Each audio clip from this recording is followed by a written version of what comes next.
Crocheting. Crocheting can be useful. I've also warned some of y'all about over crocheting, especially if you're working on your own hair. It can be really tempting. Just a little bit of lint. We all get that, no problem. It can be really tempting to see some frizz and want to tuck it in every day. Don't do that. You know, just tuck it in when you've got really long, loose hairs that belong in a dreadlock.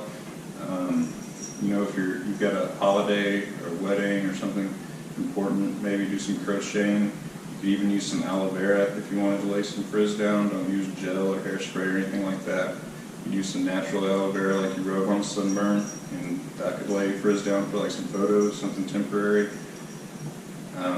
Over crocheting will break hairs. Like this hair that's sticking out here should be connected to these hairs that are sticking out here. And now we have this thin spot. I'm not sure if the camera's focusing on that well. I've gotten some pictures I'll put in here as well. But this hair should be connected to hair up here, which would have, made a strong dreadlock.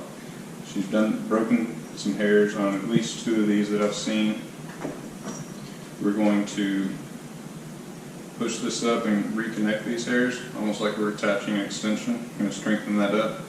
I don't have any hair that says colored.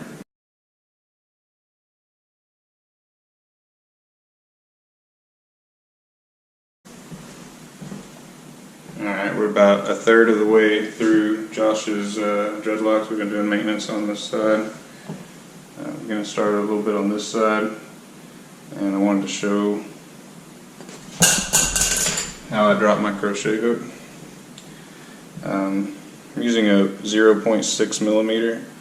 Never use anything over 1 millimeter. He was saying the person before was using a larger one, and that their method was also much more vigorous. I imagine that they were just, stabbing. Each pull with your crochet hook needs to be intentional. You need to know what you're aiming to do. You need to not only be able to pull the hair, but also let go of it with the hook. If you don't let go of it and you pull it out, you're breaking hair. You can see these hairs that are sticking up here, and the hairs that are sticking out of this end here used to be connected. That was the strength of his dreadlock that's gone right here. So right here we're going to probably lose maybe ½ an inch of length, but essentially I'm going to pull this up and sew back in the hairs each way, so the hairs on the end that are sticking up I'll attach into the bit above it, and the ones that are sticking out from the upper end I will attach into this nice little knotted. He's got a nice blunted tip. All of his tips are pretty blunted. He'll lose a little bit of length, but gain the strength back. Better than it falling off somewhere. This won't take but a few minutes. And with my pulls I've got like a rocking motion, so it's hard to see on camera. I'm pinching it between my 2 fingers and I'm giving it a rolling motion. I can feel the needle inside and what it's doing. I'm pulling the hairs in towards the center and I'm rocking back this way, which lets go. And I keep doing that, all from the same stab. So I've only stabbed the dreadlock on this side once. And I pull hair into the center, let go out of it a little bit of a different angle, so I am stabbing the other side, I guess, multiple times there. And I'm pulling in, and then I go from a different angle, and I'm doing the same thing. It's harder to see, but I'm like actually, see if I can try and do some work without my thumb there. I'm actually like pulling hair up and letting go of it, and then I'm crisscrossing across that, so I'm locking in what I've done. I'll work on it a little bit more and you'll see how nice it is. And if you can hear, I don't know how well the audio is, but there's a slight scratching sound. There's no popping, there's no loud breaks.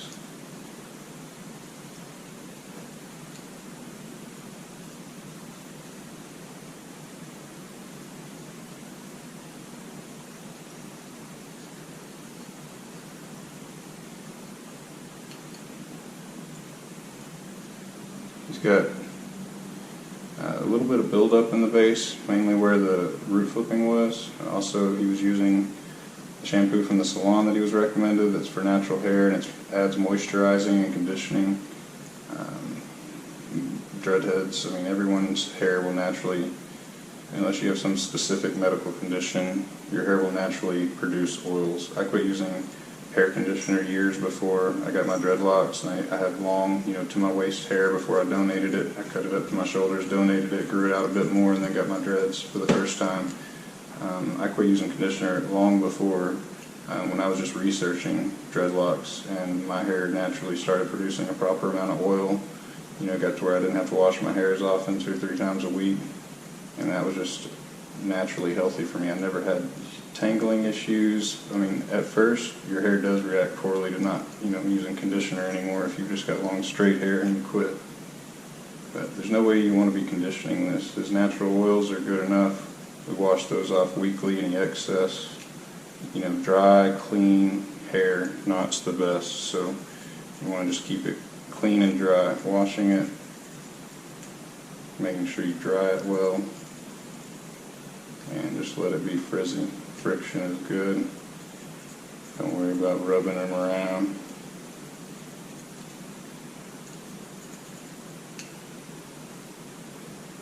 You can see here how much better that is.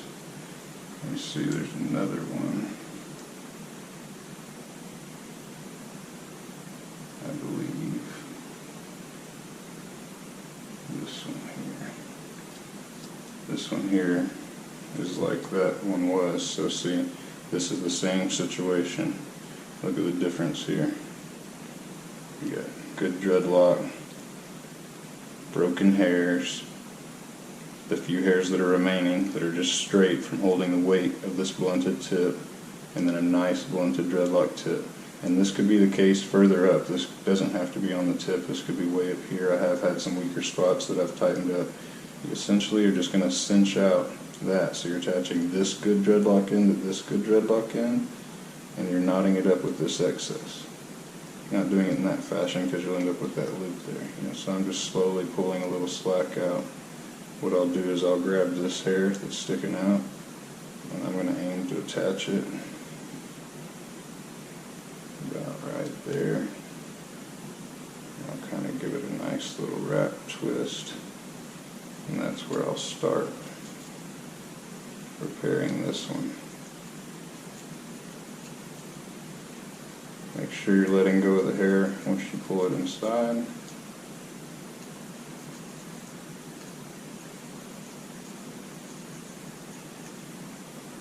You see, that's still obviously frizzy, but you can see that's already looks way better than it did when it was just a few hair strands.